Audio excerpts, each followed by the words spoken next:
Guess who's back? Back again.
Alright.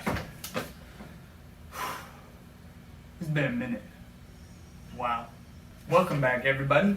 It has been a long time since I made a video for this channel. Like, I kind of disappeared for a while because, well, my luck is not good with editing and just shooting the videos in general. It just wasn't working out. So, anyway, I'm back. I've done so much to the car that I never actually documented on YouTube, and I'm kind of sad because now that I'm ready to do this YouTube thing again, I'm broke. So I can't really do anything else to the car. Content is a little scarce right now. With that being said, I have things to do to the brakes on this car today. I was not planning on making this video yet, so I'm kind of sitting here like a deer in the headlights. I was gonna plan stuff out for this video, and it's I need to get it done sooner. But the issue that I'm having is the caliper on the driver front or the passenger front is sticking, and therefore it is destroying my pads, destroying my rotors, and I drive this car a lot, so it's kind of hard to get stuff taken care of right off the bat. On top of that, it got hail damage, and I wasn't sure if the car was going to be totaled out or not because there was a lot of hail damage. So I was waiting for an estimate to make sure that I'm not just going to throw these parts onto the car and then it get totaled, and then it's just a waste, So got the quote back. It's a reasonable amount. Insurance is going to be fixing it, and I'll be getting the car back. So might as well put the brakes on, considering I got a weird noise the other day because it had shaved my pads down on that side so much, and the rotors, to where it's making noise again after I just put these pads on. This is the second set of track pads that I have wasted with this caliper. So before I put anything else on this car, I'm going to do the calipers. Well, if I'm going to do the calipers, I might as well do some other things while I'm there, you know what I mean? So, we're doing brake lines today. I have new calipers and new rotors, and then on top of that, I have some Hawk HPS 5.0 pads. Hopefully these will be decent on the street. I've been basically driving on race pads on the street for a long time because I like the way they feel. Don't have any sort of issue with not getting them up to temp, except for cold mornings. The first few brakes I have to kind of push a little harder to get some heat in them, and they're fine. The downside to it is they wear down faster, they make a lot of noise, and the brake dust is unbelievable. So trying out something new. I've never had any sort of pad that's an upgrade from stock, but not race oriented. So I'm gonna try these pads.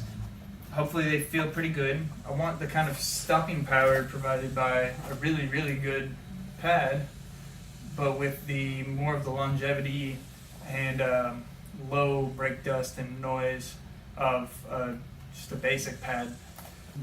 This should be able to meet those needs. And since we're going to be taking everything, like disconnecting brake lines and stuff like that, I'm going to have to bleed the brakes. I'd like to do everything all at the same time. So I went ahead and pulled the trigger on a set of Goodridge stainless steel braided lines for the front and rear. Would have gone with stock tech, but they only offered the fronts. And if I'm going to be upgrading these lines to get a more firm pedal feel, I might as well do all of them to get the maximum benefit, Here we are. Let's get into it.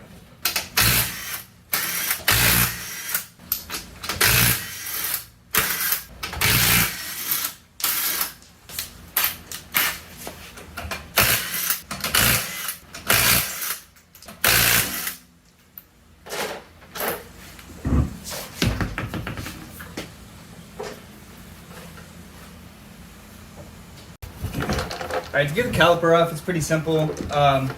You're gonna need a 17mm socket. Man, I hated working on cars so much until I finally actually got my shit together and started keeping things organized. Dude, it's a game changer. I'm telling you. So what I'm gonna use to avoid stripping this out is a little crow's foot. It's a 10mm. The bottom nut is a 16. It's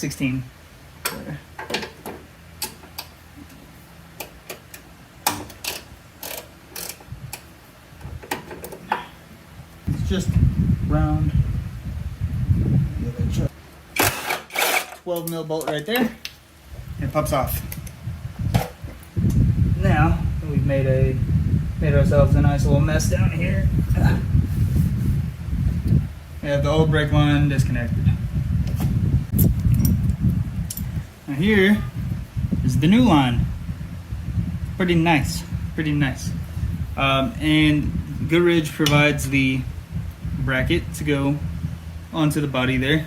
It also includes new banjo bolts for the caliper side, which is nice. So we're gonna go ahead and stick this bracket on here.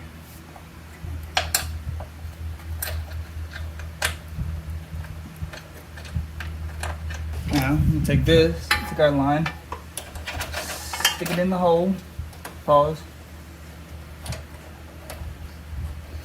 and thread our old brake line, the hard line, back into it. Do a little hand tight action right there. For this bracket, it's really loose.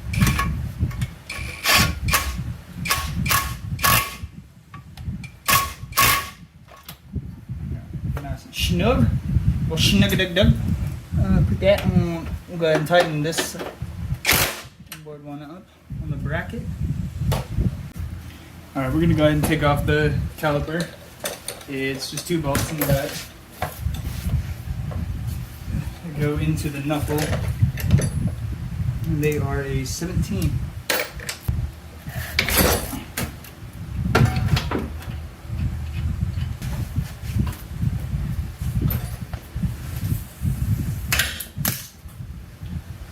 Sometimes a little foot action is all it takes. You know what I'm saying?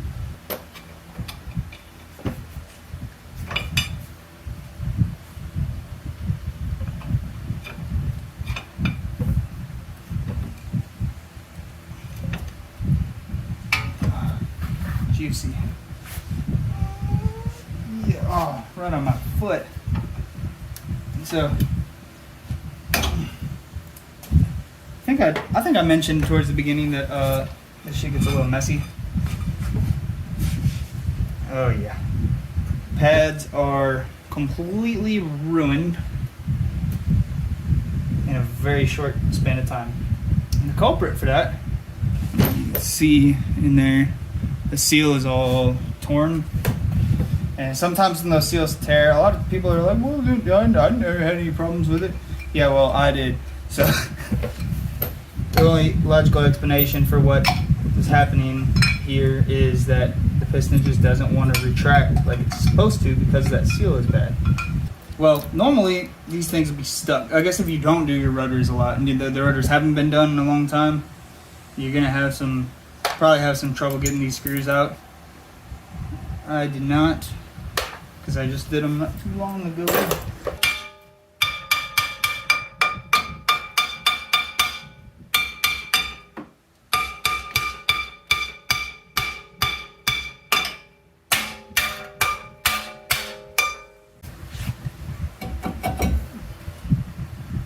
Wow. So this is probably the worst one I've had. Kind of hard to see that on camera, but my goodness, that's bad. It's even like, so yeah, there's a lot of metal on metal contact, and I wasn't driving it for that long. This thing was, yeah, basically damn near seized up. That's crazy. That's probably why my gas mileage has been so bad too.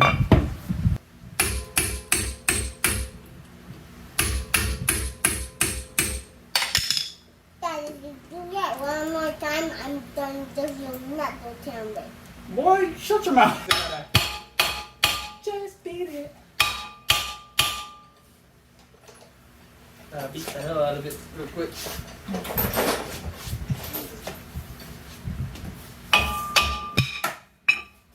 Daddy, I told you if you do that one more time, I'm going to give you another tablet. What you gonna do about it, boy?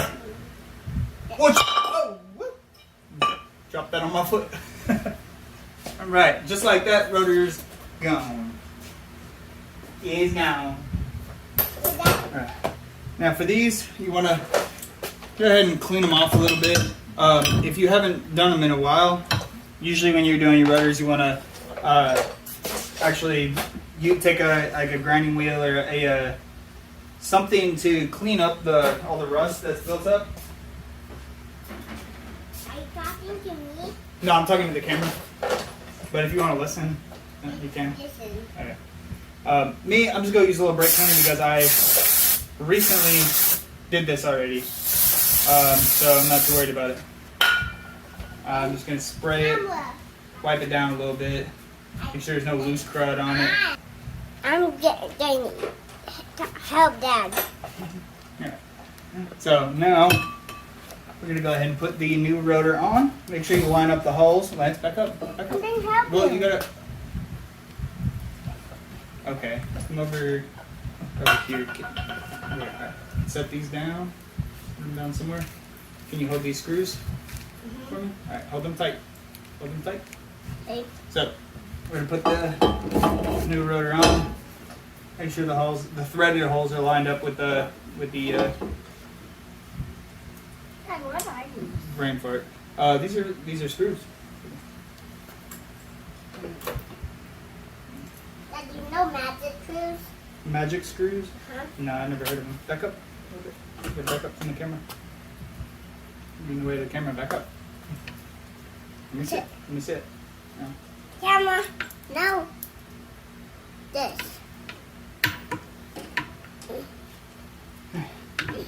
You don't need to snug them. You don't need to tighten them too much because they're not coming out. You don't even need these screws, honestly, because the wheel bolts onto it and holds the rotor in place. You really don't need them, but I like to. It just makes it easier for putting the wheel on. But if you don't have to put them all that tight, because they're not going to come out. And if they are super tight, then they get seized a little easier, and it makes it hard to get them out. Oh. Okay. Now, camera. No, we're going to cut. Oh. Well, I'm going to use this. No, don't use it. Don't. Don't. No, don't even touch it. That stuff's bad. Why? Because it's a bad chemical. Why? I don't know, because some stuff it is, Lance. I don't have I'm not helping. an explanation for everything. What is this? What is this good stuff? I don't know, stuff from the bottom of the car. No, one this. Yeah, stuff from the bottom of the car. Is this a car? No. No, this goes stuff, Dad. It's not a car, but it's from the car.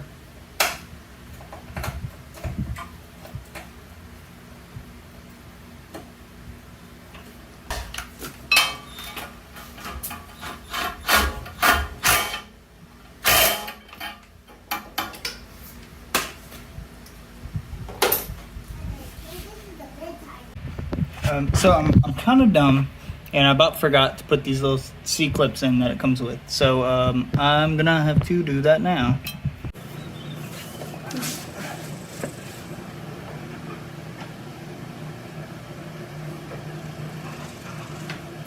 Where are your gloves? My gloves? Uh-huh.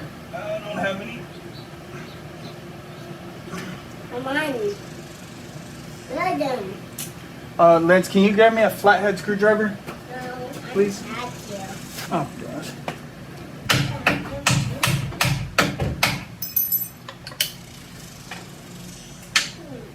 That young thing is under there. What? Young thing is under there. Alright, so rear lines are installed.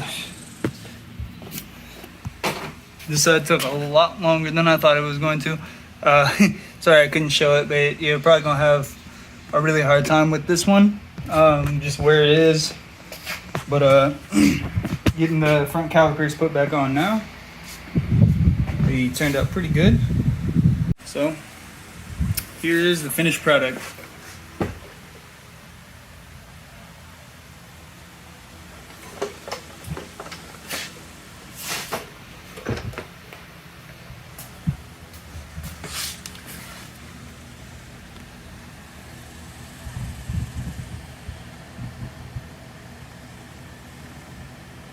The install's done, brake bleed's done, and now we're gonna go bed the pads. Just to the reason for bedding your pads is to get a nice even layer of friction material on the rotor, like basically into the surface of the rotor, and that's what really lets the pads bite. And to do that, you have to do a series of controlled, decently hard stops, and the bedding procedure is different for every type of pad.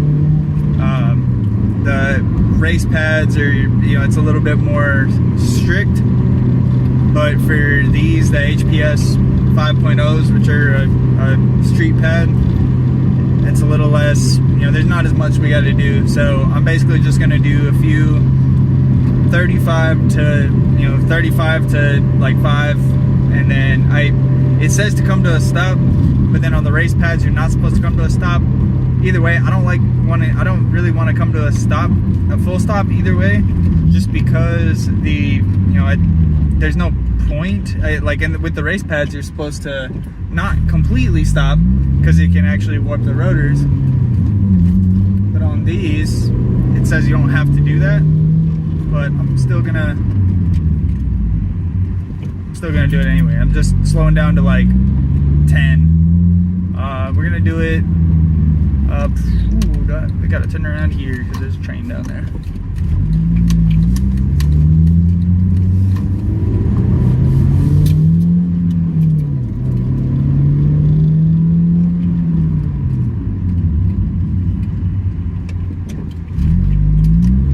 Doing this on public streets because potential cars. It's really annoying.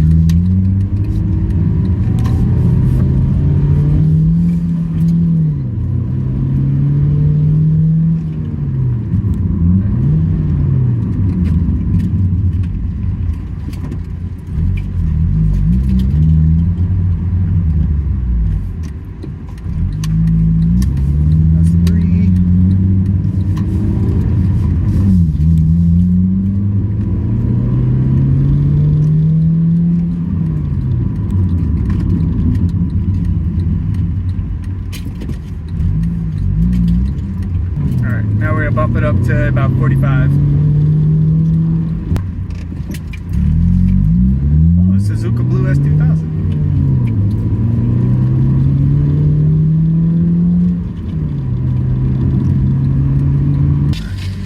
that'll probably be enough.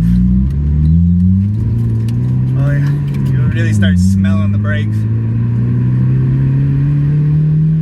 So now we're gonna do a little 15-minute cool down. So you want to try to avoid, and it's best to be able to be near a highway when you do this. But since I'm not, I'm just gonna have to make do out here on the back roads. But you want to just drive a little bit to let the brakes cool with some nice airflow without using them too much, just like a cool down lap on the track. Just trying to use the brakes as little as possible while still having airflow coming in, and we give it about 15 minutes. Hopefully that's enough. It is like 100 degrees today, so I know that's going to be a little bit harder for the brakes. It's gonna make it harder for the brakes to cool.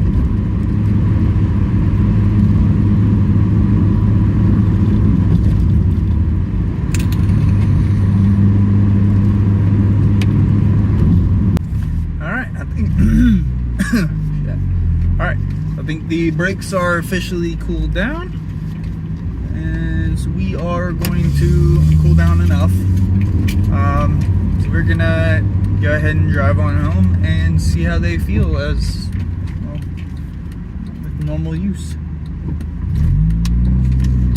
It's a nice truck.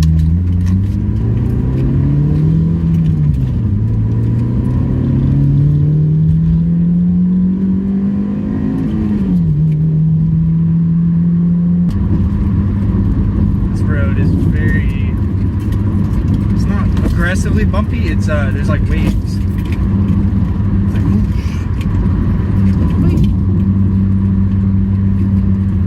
Haven't driven this road much recently because ever since I moved, haven't needed to go this way. This used to be my route home every night from school.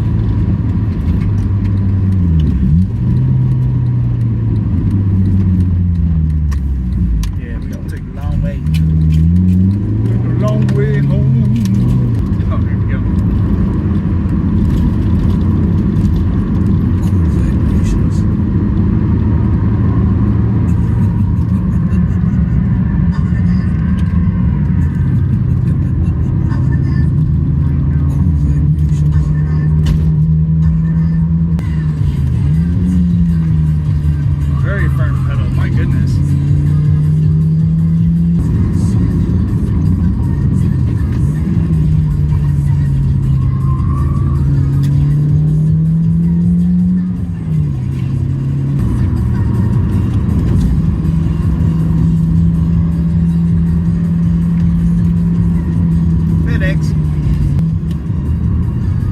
Oh yeah, feel that 102 horsepower. Not even with the AC.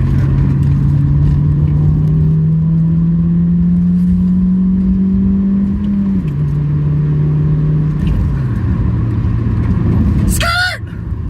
I love this car. It's an amazing machine. As Lance from Fast and the Furious said, it's an amazing machine.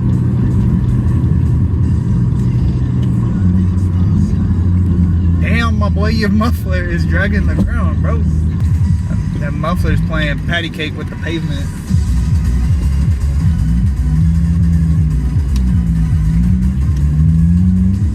It's a nice boat you got there, bud.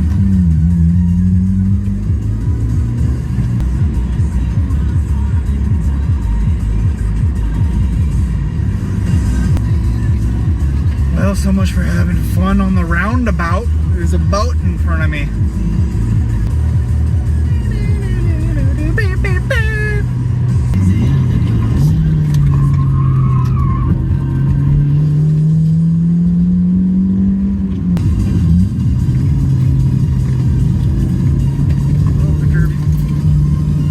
I love the roundabouts here because you can the curb on the inside is very mellow and short. And there's basically like brick pavement on top of it, so essentially it feels like the curbing on a track, and you can use it the same way to essentially make the roundabout a little bit straighter about, you know what I'm saying? Damn girl, what are you eating over there?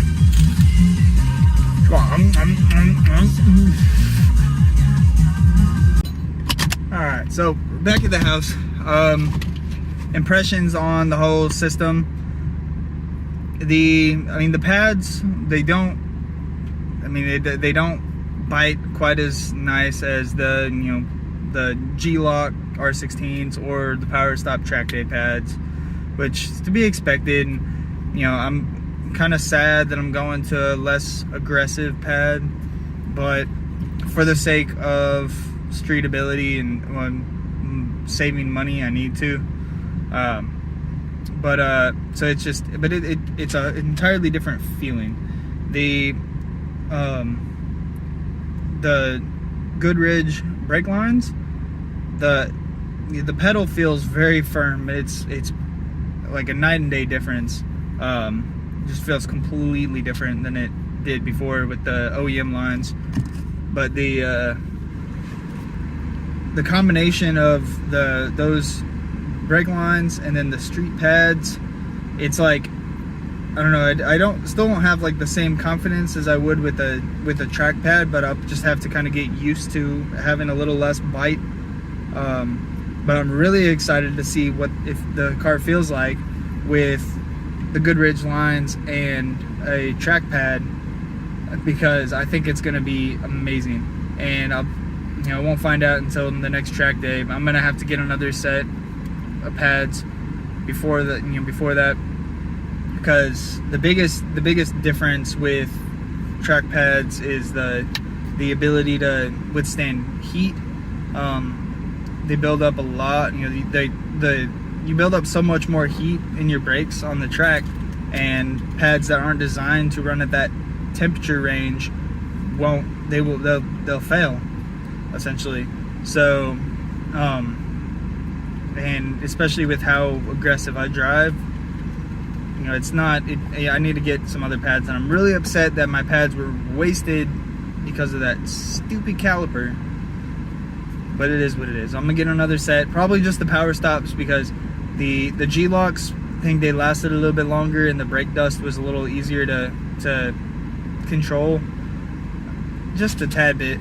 But for the price, and how much I would actually be using them, and with me using these on the street and only putting the other pads on for the track, I think the Power Stop Track Day pads will do just fine. I've been using them for a while, and they feel good. They're not as good as the G-Locks, but honestly, I don't need that.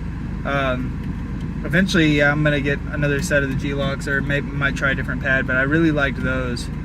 I just, $90 versus 100 or 216. It's kind of, broke boys out here. So anyway, I'm gonna go ahead and end off the video here. I wish I could have showed more of the process, but been having non-stop technical difficulties. My tripod is broken. My phone is almost out of space. I didn't realize how much space taking these videos on here would take up. And it's freaking hot, and it's too hot for my phone to handle. But anyway, we're gonna figure it out, and I'm gonna make this thing work. Anyway, if you're not subscribed, I would really appreciate it if you would, so that keep watching my stuff, man, because I love you guys, the ones that are always watching. They actually do watch my videos. I have maybe 200. I can't even remember how many subscribers, maybe like 200. And it doesn't seem, that's as far as YouTube numbers goes, that's nothing. But thinking about it, that's 200 and something people that actually want to watch me and my content, and that feels really good, actually. That feels really nice. And even if I'm talking to a few hundred of y'all, I really appreciate it. I really do. And on that note, I'm gonna get out of here. I'm gonna go upstairs and get into AC, and I'll see y'all in the next video whenever I have content again, because it's gonna be rare, because I need money. So anyway, I'm out.